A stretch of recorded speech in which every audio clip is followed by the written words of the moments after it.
매달 33만원 적자, 저소득층만 소득하고 소비를 모두 줄였다. 이런 뉴스 제목이 나오고 있습니다. 이게 3분기 가계 동향, 통계 관련한 자료들을 근거로 해서 나온 뉴스 같습니다.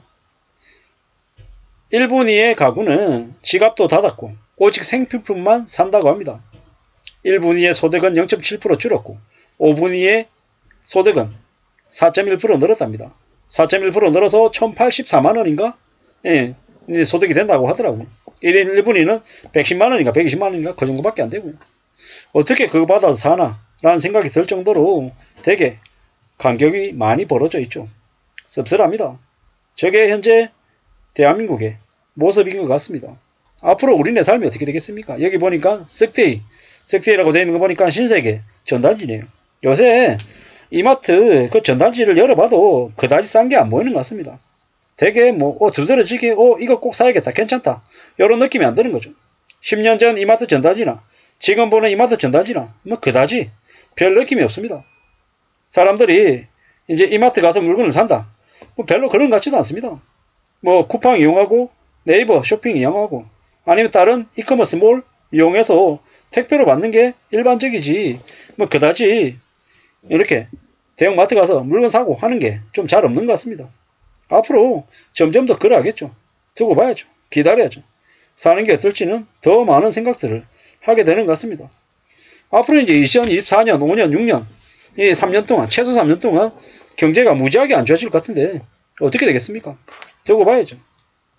정말 정신 바짝 차리고 살아야 될 것 같습니다. 많은 어려움들이 생길 것 같습니다. 무섭죠. 두렵습니다. 왜 두렵냐? 이제 앞으로 더 힘들어지는 일들이 생길 거기 때문입니다. 걱정도 많이 되죠. 앞으로 어떻게 될까? 어떤 상황들을 맞이하게 될까? 많은 생각들을 하게 됩니다. 이래저래 정치도 혼란스럽고 경제는 악화되고 있고 민간의 소비는 더 침울해지는 것 같아서 걱정이 많죠. 이래저래 어떤 일들이 생길까? 이런 고민들을 안 할 수 없다라는 겁니다. 사람들의 마음이 참 대단한 것 같습니다. 이렇게 힘들고 어려운데 어떤 이들은 정신 못 차리고 지금도 부동산 떠들어대고 있고 또 어떤 이들은 냉정하게 냉혹하게 현금을 축적하고 있습니다. 이게 현실입니다. 앞으로요 더욱더 염려하고 우려하고 걱정하며 살겠죠. 요새는 이런 뉴스도 있네요. 기초생활수급자하고 그냥 중산층 가져가고 이제 구매한 영수증 이렇게 비교해보면서 어떻게 사는지 이런 얘기도 하네요. 월수입 150만원으로 사는 초등학생 두 딸하고 사는 소득 1분위의 기초생활수급자 가정도 예를 들었는데요. 보니까 되게 씁쓸하더라고요. 이래저래 생필품 먹고 사는 이제 식사기에 올라가야 되는 그런 음식들 사는 거 그게 지출이 상당하더라고요. 버는 돈 한 100만원인데 이제 식료품 지출을 이런데 한 20만원 25만원 쓰는 거죠. 중산층은요 한 450만원 460만원 벌어가지고 한 45만원 쓰는데 절대적인 금액은 저소득보다 중산층이 많긴 하지만 실제로 수입 그러니까 소득에 비해서는 이제 구성비가 되게 낮은 거죠. 저소득층은 25%가 식료품 쓰는데 쓰고 중산층은 한 10%에 쓴다라는 거죠. 엔겔지수라고 얘기하죠. 근데 중산층이 아니고 고소득층 같은 경우에는 예를 들어서 월수입이 1000만원인데 식료품 지출하는데 월에 80만원 90만원 이러면 8% 9%로 중산층보다 이제 절대적인 금액은 1.5배 1.7배지만 비율로 따지면 소득 대비하면 7% 8% 9% 이렇게 되게 낮은 거죠. 참 많은 생각들이 들더라고요. 저런 것들을 보면서 참 사는 게 쉽지 않구나. 불편하지만 내가 어느 분위에 속하는지 사람들 다 파악하게 되는 거잖아요. 그리고 저 안에서 또 생각을 하는 거죠. 어떻게 살 수 있을까? 어떻게 살아야 될까? 라는 고민을 안 할 수 없다라는 겁니다. 사는 게 참 힘들고 참 어렵고 막막한데 그런 와중에 또 살아가야 되는 거고 살아내야 되는 거고 어떻게 사는 게 좀 더 현실적이고 어떻게 사는 게 좀 더 좋을지 고민이 안 될 수 없다라는 겁니다. 고민하며 살아야죠. 부지런히 착실하게 살아야 되고 사는 게 얼마나 어려운데 쉽다 괜찮다 이렇게 얘기하는 사람들 말 이제 믿으면 안 되죠. 이웃나라 일본의 많은 국민들이 할머니나 할아버지나 엄마나 아빠나 오빠나 누나나 동생이나 전부 다 악착같이 절약합니다.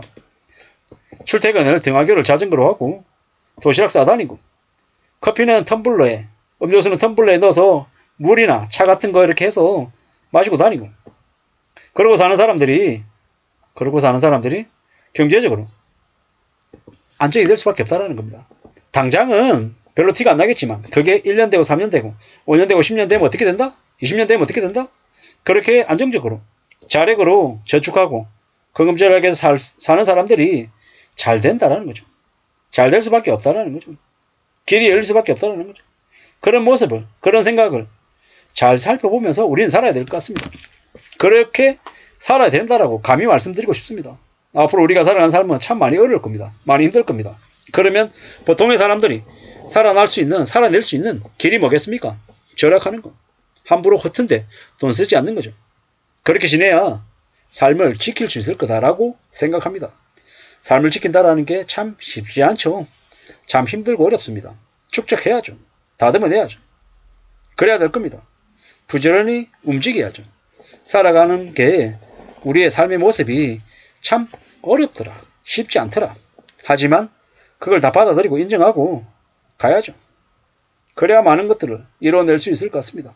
세상에 그냥 되는 게 어디 있습니까? 가만히 있는데 누군가가 나한테 돈 벌어준다? 너무 쉽게 생각하고 너무 만만하게 생각하면 그것 때문에 화를 입을 것 같습니다. 최대한 냉정하게, 최대한 또 조심하면서 지내는 게 제일 나을 것 같습니다.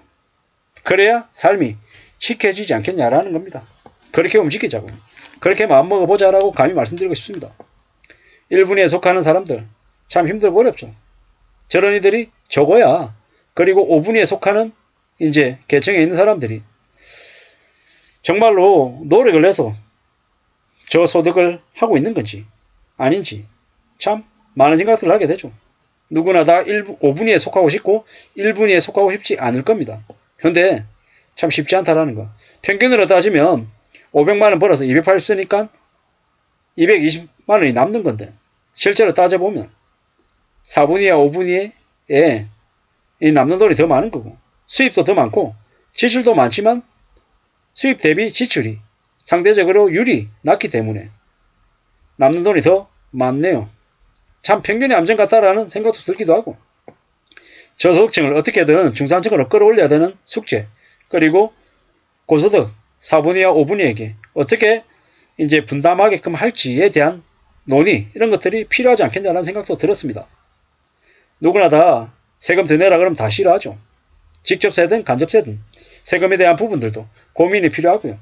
제일 필요한 건 불로소득, 배명령 저지르는 사기치는 놈들이 최대한 줄어들어야 될 것 같습니다. 그런 놈들이 최대한 줄어들어야 저 소득 불평등이 조금이나마 누그러지지 않을까라는 생각이 들고 소득이 낮은 사람도 노력으로 최대한 계층 이동을 하겠다라는 그런 희망이나 기대가 조금이나마 생기지 않겠나라는 생각을 해봤습니다. 이상입니다.